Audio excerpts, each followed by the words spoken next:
El conflicto de los siglos, capítulo 10, Progreso de la Reforma, parte 2.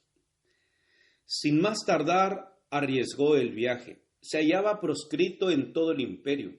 Sus enemigos tenían libertad para quitarle la vida y a sus amigos les era prohibido protegerle. El gobierno imperial aplicaba las medidas más rigurosas contra sus adherentes, pero vio que peligraba la obra del Evangelio. Y en el nombre del Señor se adelantó sin miedo a combatir por la verdad. En una carta que dirigió al elector, después de manifestar el propósito que alentaba de salir de la Wartburg, decía: «Sepa su Alteza que me dirijo a Wittenberg bajo una protección más valiosa que la de príncipes y electores. No he pensado solicitar la ayuda de su Alteza, y tan lejos estoy de impetrar vuestra protección, que yo mismo abrigo más bien la esperanza de protegeros a vos. Si supiese yo que su Alteza querría o podría tomar mi defensa, no iría a Wittenberg. Ninguna espada material puede adelantar esta causa. Dios debe hacerlo todo sin la ayuda o la cooperación del hombre. El que tenga más fe será el que podrá presentar mejor defensa». En una segunda carta que escribió camino de Wittenberg, añadía Lutero: «Heme aquí, dispuesto a sufrir la reprobación de su Alteza y el enojo del mundo entero.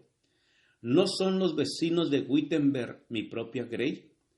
¿No los encomendó Dios a mi cuidado? Y ¿no deberé, si es necesario, dar mi vida por amor de ellos? Además, temo ver una terrible revuelta en Alemania que ha de acarrear a nuestro país el castigo de Dios». Con exquisita precaución y humildad, pero a la vez una decisión y firmeza, volvió Lutero a su trabajo. Con la Biblia, dijo, debemos rebatir y echar fuera lo que logró imponerse por medio de la fuerza. Yo no deseo que se valgan de la violencia contra los supersticiosos y los incrédulos. No hay que constreñir a nadie. La libertad es la esencia misma de la fe. Pronto se supo por todo Wittenberg que Lutero había vuelto y que iba a predicar. El pueblo acudió de todas partes al punto que no podía caber en la iglesia. Subiendo al púlpito, instruyó al reformador a sus oyentes. Con notable sabiduría y mansedumbre, los exhortó y los amonestó. Refiriéndose en su sermón a las medidas violentas de que algunos habían echado mano para abolir la misa, dijo: «La misa es una cosa mala. Dios se opone a ella. Debería abolirse, y yo desearía que en su lugar se estableciese en todas partes la Santa Cena del Evangelio. Pero no apartéis de ella a nadie por la fuerza. Debemos dejar el asunto en manos de Dios. No somos nosotros los que hemos de obrar, sino su palabra». ¿Y por qué? Me preguntaréis. Porque los corazones de los hombres no están en mis manos como el barro en las del alfarero. Tenemos derecho de hablar, pero no tenemos derecho de obligar a nadie. Prediquemos y confiemos lo demás a Dios. Si me resuelvo a hacer uso de la fuerza, ¿qué conseguiré? Fingimientos, formalismos, ordenanzas humanas, hipocresía. Pero en todo esto no se hallará sinceridad de corazón, ni fe, ni amor. Y donde falte esto, todo falta. Y yo no daría ni una paja por celebrar una victoria de esta índole. Dios puede hacer más mediante el mero poder de su palabra. Pero vosotros y yo y el mundo entero con vuestros esfuerzos unidos, Dios sujeta el corazón y una vez sujeto, todo está ganado. Estoy listo para predicar, alegar y escribir, pero a nadie constreñiré, porque la fe es un acto voluntario. Recordad todo lo que ya he hecho. Me encaré con el Papa, combatir las indulgencias y a los papistas, pero sin violencia, sin tumultos. Expuse con claridad la palabra de Dios. Prediqué y escribí. Esto es todo lo que hice, y sin embargo yo dormía. La palabra que había predicado afectó al Papa como nunca lo perjudicó príncipe ni emperador alguno, y sin embargo nada hice. La palabra sola lo hizo todo.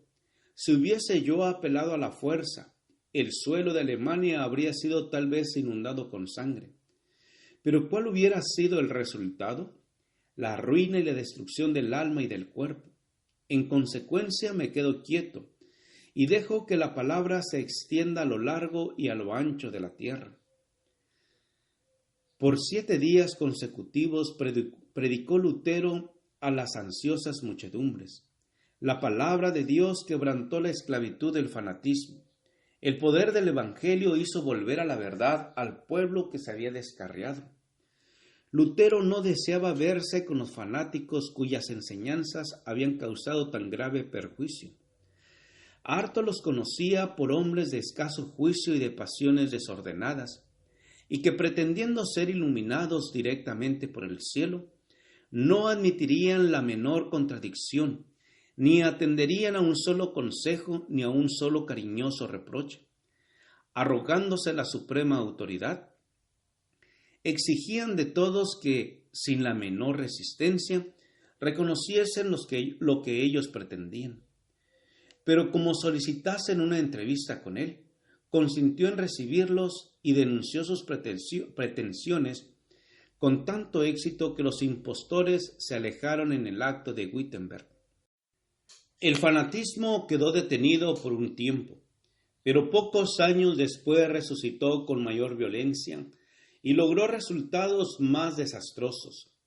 Respecto a los principales directores de este movimiento, dijo Lutero, para ello las Sagradas Escrituras son letra muerta. Todos gritan, el Espíritu, pero yo no quisiera ir, por cierto, a donde su Espíritu los guía. Plegue a Dios en su misericordia guardarme de pertenecer a una iglesia en la cual solo haya santos. Deseo estar con los humildes, los débiles, los enfermos, todos los cuales conocen y sienten su pecado, y suspiran y claman de continuo a Dios desde el fondo de sus corazones, para que Él los consuele y los sostenga. Tomás Munzer, el más activo de los fanáticos, era hombre de notable habilidad que, si lo hubiese encauzado debidamente, habría podido hacer mucho bien, pero desconocía aún los principios más rudimentarios de la religión verdadera. Deseaba vehementemente reformar el mundo, olvidando, como otros muchos iluminados, que la reforma debía comenzar por él mismo. Ambicionaba ejercer cargos e influencia, y no quería ocupar el segundo puesto, ni aun bajo el mismo Lutero. Declaraba que, al colocar la autoridad de la Escritura en sustitución de la del Papa, los reformadores no hacían más que establecer una nueva forma de papado, y se declaraba divinamente comisionado para llevar a efecto la verdadera reforma. El que tiene este espíritu, decía Munzer, posee la verdadera fe, aunque ni por una sola vez en su vida haya visto las Sagradas Escrituras. Los maestros del fanatismo se abandonaban al influjo de sus impresiones y consideraban cada pensamiento y cada impulso como voz de Dios. En consecuencia, se fueron a los extremos. Algunos llegaron hasta quemar sus Biblias, exclamando, la letra mata, el espíritu es el que da vida. Las enseñanzas de Munzer apelaban a la afición del hombre a lo maravilloso y de paso daban rienda suelta a su orgullo al colocar en realidad las ideas y las opiniones de los hombres por encima de la palabra de Dios. Millares de personas aceptaban sus doctrinas. Pronto llegó a condenar el orden en el culto público y declaró que obedecer a los príncipes era querer servir a Dios y a Belial.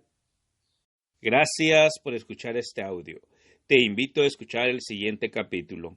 Jehová te bendiga y te guarde. Jehová haga resplandecer su rostro sobre ti y tenga de ti misericordia.